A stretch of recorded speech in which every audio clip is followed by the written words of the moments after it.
Et salut les cubeurs, c'est Rubik's Top et aujourd'hui je vais vous montrer comment passer d'un Rubik's Cube normal à un Rubik's Cube personnalisé.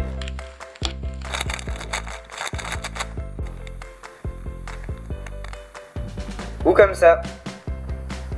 Pour ce tuto vous aurez besoin d'un Rubik's Cube pas cher, par exemple moi le Moyo Guanlong, d'un cutter, de papier imprimable autocollant que vous pouvez trouver sur eBay et d'une imprimante. Alors pour commencer, vous allez sélectionner donc 6 images pour vos 6 faces de Rubik's Cube. Moi je vais faire un Rubik's Cube sur le thème des animaux. Donc vous allez dans Google Images et il y a une option très intéressante, c'est quand vous êtes sur Google Images d'appuyer sur Outils, Taille et après supérieur à 600 x 800. Au moins vous aurez des images de qualité supérieure pour le rendu final. Donc là vous tapez ce que vous cherchez, par exemple moi Pandarou. Et vous sélectionnez donc l'image qui paraîtrait bien sur un Rubik's Cube, mais il faut bien cliquer sur l'image pour la voir en grand pour améliorer encore la qualité. Et là vous copiez l'image. Maintenant vous allez pouvoir la coller donc dans votre logiciel de retouche photo. Moi c'est GIMP 2, donc sur un document vierge. Voilà, sauf que le problème c'est qu'il faut une photo carrée donc pour une face de Rubik's Cube. Du coup ce que vous pouvez faire c'est une sélection donc de la partie que vous avez envie d'imprimer. Donc bien sûr moi j'ai pris la tête du panda, j'ai ajusté les bords et après je suis allé dans les paramètres avancés et j'ai vu que c'était pas bien carré ma sélection. Du coup j'ai pu baisser un peu la taille de la longueur je crois et augmenter celle de la largeur pour avoir une image bien carrée. Donc une fois que j'avais fait ça j'ai pu ajuster ma sélection et copier-coller cette image donc dans un nouveau document. Et faire ça pour 6 photos. Moi j'en ai fait 7 pour en avoir une en plus au cas où il y en aurait une qui rendrait moins bien. Et une fois que vous avez donc vos images, vous pouvez les copier-coller donc dans un document A4. Donc ça sera votre papier autocollant, hein, votre support d'impression. Donc vous faites ça, vous copiez-collez. Et ce qu'il faut faire très attention, c'est à ce que la taille soit exactement celle de la face de votre Rubik's Cube. Moi c'est 55 x 55. Du coup je sélectionnais millimètres. Et j'ai fait, je pouvais pas être aussi précis que 55, du coup j'ai fait un tout petit peu plus de 55 et au moins je découperai un peu plus les bords comme je pouvais pas être si précis. Du coup j'ai mis à l'échelle et j'ai fait ça pour toutes les photos. Et donc au rendu final, ça rend ça. Elles ont toute la taille parfaite, prête à être imprimées. Donc voilà, je viens d'imprimer ma fiche de sticker, donc j'ai bien mesuré, j'ai fait imprimer en taille réelle. Et ça m'a bien fait des stickers donc de 54 x 54. Donc c'est bon, je vais pouvoir les coller. Mais avant, je vais devoir enlever les stickers d'un Rubik's Cube pas cher, ou enfin comme vous voulez. Du coup, je vais essayer de les enlever au cutter et je vais voir si ça marche.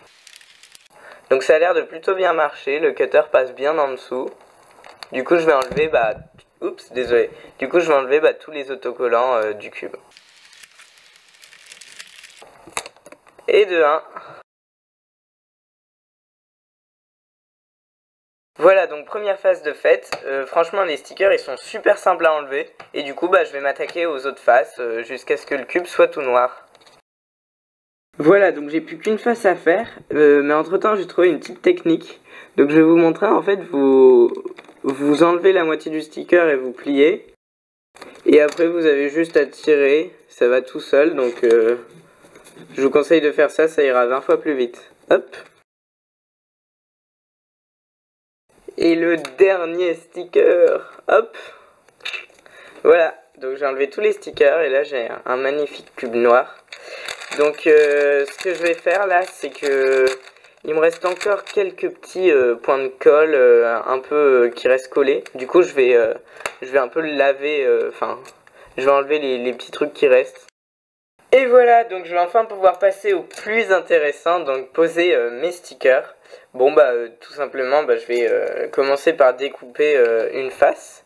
Donc je vais commencer par le Pandarou, allez, celle que je vous ai montré dans le tuto. Je mets un support quand même. Alors c'est parti, hop. Donc voilà, je prends une règle pour être vraiment hyper précis et bon je vais y aller.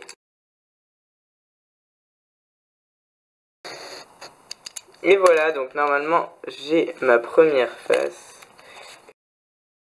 Donc je vais enlever les petites imperfections sur les côtés et je vais faire ça pour toutes mes autres faces. Voilà, donc je viens de finir de couper. Donc j'ai mes 7 faces, mais il y a des endroits où j'ai pas très bien coupé. Par exemple là il y a un peu de blanc en haut, donc je vais faire quelques finitions.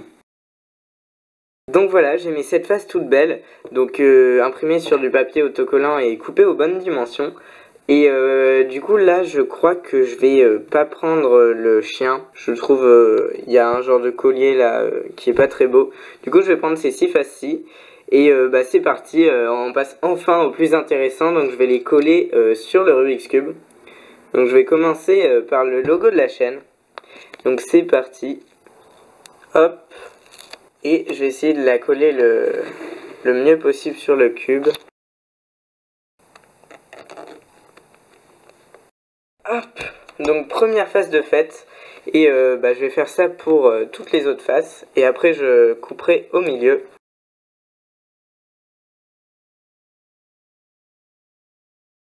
Et voilà, j'ai fini de coller toutes mes faces.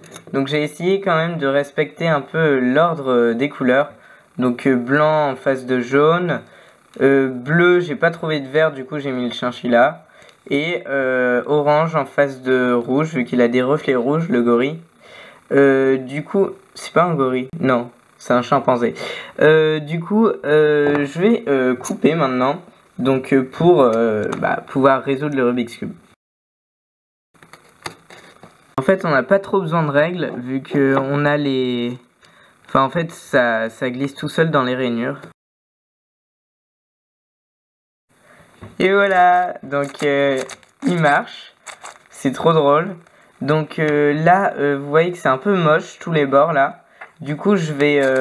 mais il marche très bien, comme vous pouvez le voir. Donc vous voyez, les bords là, ils sont arrondis sur un vrai Rubik's Cube. Donc je vais essayer de faire un peu pareil. Et voilà, donc vous voyez que les bords sont arrondis. Donc j'ai enfoncé en fait les stickers à l'intérieur. Ou vous pouvez carrément couper les angles comme ceci pour que ça rentre comme ça, c'est vous qui voyez. Donc je suis plutôt content, c'est vachement marrant. Donc il tourne super bien, les stickers ça change vraiment rien au mécanisme. Et du coup bah, je vais le mélanger. En tout cas j'espère que je vous aurai aidé. Vous pouvez mettre des logos, des trucs un peu plus simples que des animaux, pour que ça soit plus uni. Mais voilà, moi j'ai fait des animaux, je suis super content. J'espère que ça vous aura plu. Regardez comment ça rend. Et je vais bien m'amuser à le résoudre. C'est pas hyper rapide mais c'est plutôt simple. J'espère que vous ferez tous votre petit cube personnalisé. Et sur ce je vous dis à dans une prochaine vidéo. Allez, à plus.